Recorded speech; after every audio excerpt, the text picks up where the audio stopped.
That's the fight to make, though. Just to be honest, that's the fight to make. Oh, both coming with a loss to the title for the title. Yep. They both will stand there and trade. You know, it's the fight to make. I don't think so. I think Chandler will wrestle. I think he saw what Khabib was able to do. I think he saw what Khabib was able to do to Gaethje, and I think that's what he's going to try to do. He's going to try to wrestle him. Yep. But in a 5-round fight, Chandler has proven that he can't wrestle for 5 rounds. He gets tired. He gasses out. Justin Gaethje will still be there if you can't put him away. Yeah, but Justin Gaethje, as far as his wrestling, he's a decent wrestler. But if he gets taken down, he's not going to get up from Michael Chandler, and that's a problem for him. Yeah. I mean, look, I think people get the wrong idea that I always go against Justin Gaethje. I think I love if someone can beat, I think if there's someone that can beat Chandler that matches up well, the reason why I think Justin Gaethje has a very good chance, he's got nasty, hard leg kicks, and Michael Chandler is very susceptible to those. Yep. He's like Rory McDonald. Of those kicks, that front leg. He can be off of those kicks, he can be taken down.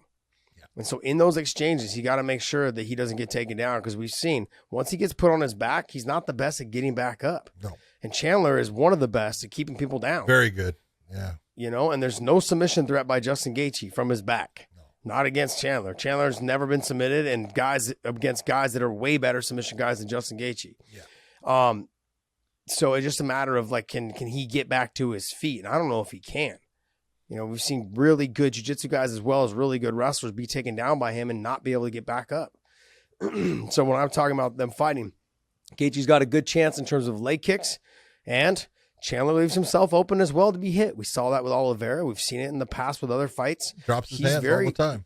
Yeah, he drops his hands all the time. He fights wide open. When he steps in to switch stance, all those things, if you throw straight punches on him, you can probably get there first. And he's fallen in love with that switch hook that he throws. So. Yeah. You know, but he's had success with it and stuff, but it's still, he's there to be hit. So that's what makes this fight fun.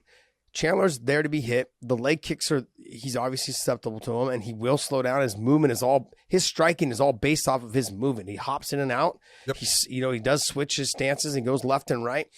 He's done all those things, but if you start taking away his legs, he's not the same fighter. You know, we saw that with Brent Primus, even in their second phase. You're sure Brent Primus lost majority of those rounds. Yeah, but he lost because Chandler was able to put him on his back and keep him on his back. But the leg kicks they started playing a factor to the point where Chandler had to utilize his wrestling. Yep. You know, to start getting the fight to go his way, because he knew that he couldn't do that for 5 rounds unless he got takedowns. Yeah. So that fight to me is very interesting. As much as I think it probably favors Chandler, I'm not counting Justin Gaethje out at all. Oh, no. So I think it's a 50-50 as far as looking at it. Justin Gaethje has his ways of winning, and Michael Chandler has his ways of winning. So yeah. That's a close fight. It'd be a fun fight. I've said this from the beginning, though. That's the fight to make, period. From when he signed with the UFC, I thought that would have been his first fight in. I was like, dude, that's the fight to make.